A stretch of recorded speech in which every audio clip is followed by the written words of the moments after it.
Dans cette vidéo, on va ajouter une dimension aux notions de réaction chimique qu'on étudie depuis le début de cette série. En effet, on va s'intéresser au caractère énergétique des réactions. Est-ce qu'on doit donner de l'énergie aux réactions pour que la réaction ait lieu? Ou est-ce que la réaction dégage plutôt de l'énergie? Selon le cas, on va donner des noms différents aux réactions.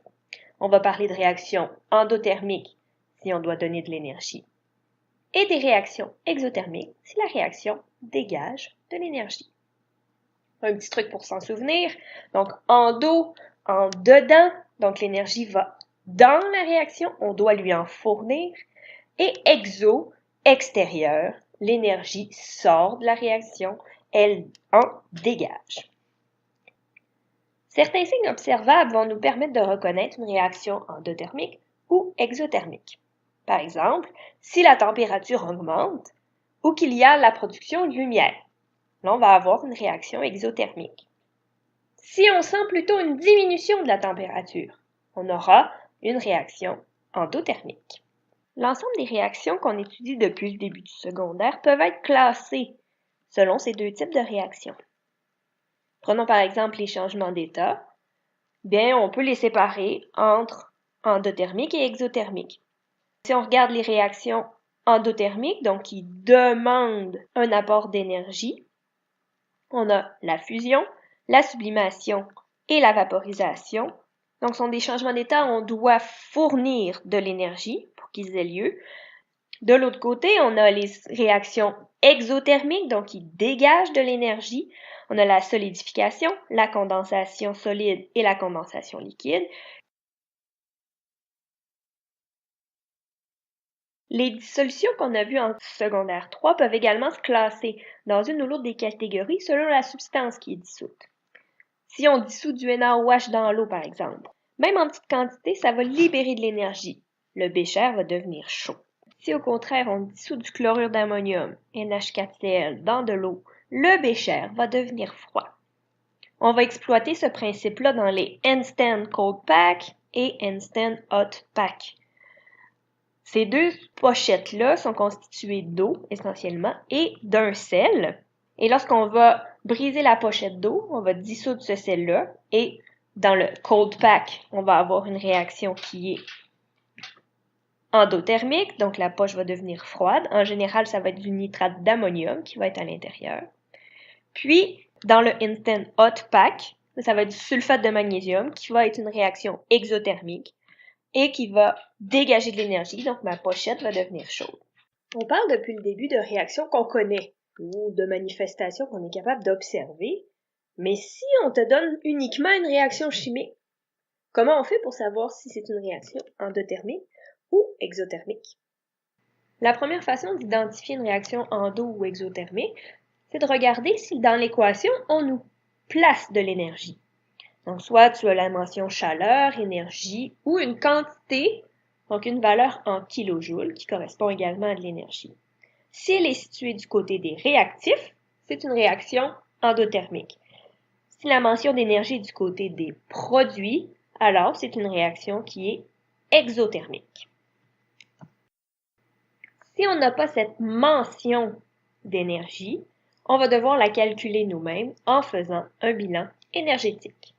Première chose à savoir, lorsqu'on brise les liens qui unissent les réactifs, ça demande de l'énergie.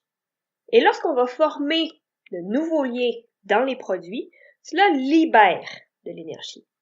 Quand je vais faire mon bilan énergétique, je vais donc analyser la différence entre la quantité d'énergie nécessaire pour briser les liens des réactifs et la quantité d'énergie libérée par la formation de nouveaux liens dans les produits. Prenons un exemple pour commencer, pour bien comprendre qu'est-ce que c'est le bilan énergétique. On va prendre l'exemple de l'électrolyse de l'eau, qui consiste à dissocier les atomes d'hydrogène et d'oxygène de la molécule d'eau pour former du dihydrogène et du dioxygène, selon l'équation suivante.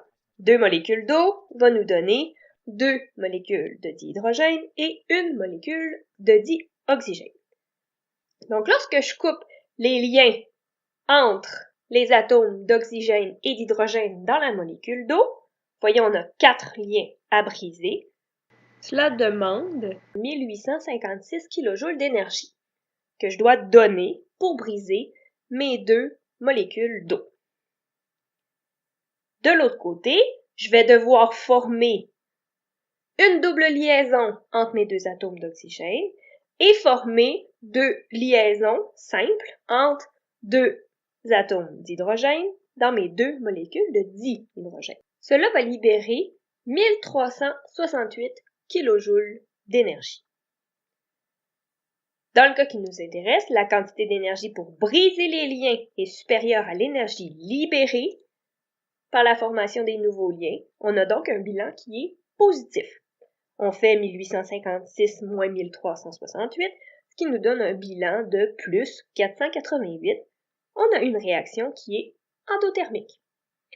Si on reprend la même réaction mais à l'envers, soit la formation de l'eau à partir de l'hydrogène et du dioxygène, on va avoir les mêmes valeurs, sauf qu'ils vont être inversées. Lorsque je vais faire mon bilan, je vais avoir 1368 moins 1856, qui va me donner un bilan négatif de moins 488 kJ, donc une réaction exothermique.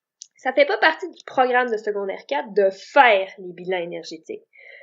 C'est plutôt en chimie de secondaire 5 qu'on va vraiment s'attarder à ce principe-là. Pour cette année, ce qu'il faut reconnaître, c'est être capable d'analyser la position d'énergie dans une réaction chimique. Cette valeur-là, on va la noter ΔH pour la différence d'enthalpie. Parmi les 6 réactions suivantes, lesquelles sont endothermiques et exothermiques, et justifie ta réponse pour chacun.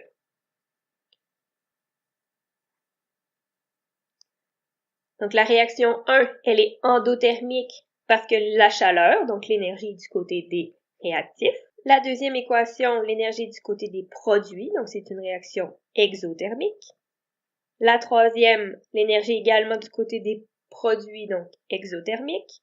La quatrième est endothermique parce que l'énergie est du côté des réactifs. La cinquième équation, c'est aussi une réaction endothermique parce que mon ΔH est positif. Et la dernière, elle est exothermique parce que mon ΔH est négatif. En connaissant la quantité d'énergie nécessaire ou libérée lors d'une réaction chimique, on peut faire des calculs stoichiométriques. Prenons ici l'exemple de la formation du vinaigre à partir de l'éthanol. Donc on a l'éthanol, C2H5OH, qui va réagir avec l'oxygène pour former du vinaigre et de l'eau.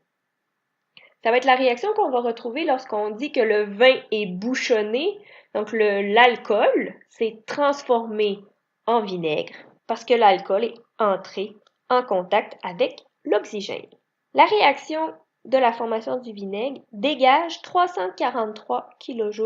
Si je veux produire 346 g de vinaigre, quelle quantité d'énergie sera libérée? On va faire exactement le même principe qu'avec les calculs stoichiométriques. Ici, je vais le présenter sous forme de tableau. J'ai fait le tableau avec les éléments qui sont essentiels pour notre problème, soit la masse du vinaigre qui était donnée dans le problème, donc 346 grammes, la masse molaire du vinaigre que je suis allée chercher dans le tableau périodique, 60,06 grammes par mol, ce qui m'a permis de calculer qu'on avait 5,76 mol de vinaigre dans ma réaction. Et puis, du côté de l'énergie, donc j'ai 343 kJ pour la réaction de base. Je vais faire un produit croisé entre les coefficients associés au vinaigre et la quantité d'énergie pour une réaction pour obtenir la quantité d'énergie que je vais avoir libérée avec 5,76 mol de vinaigre, ce qui va me donner 1993,27 kJ d'énergie.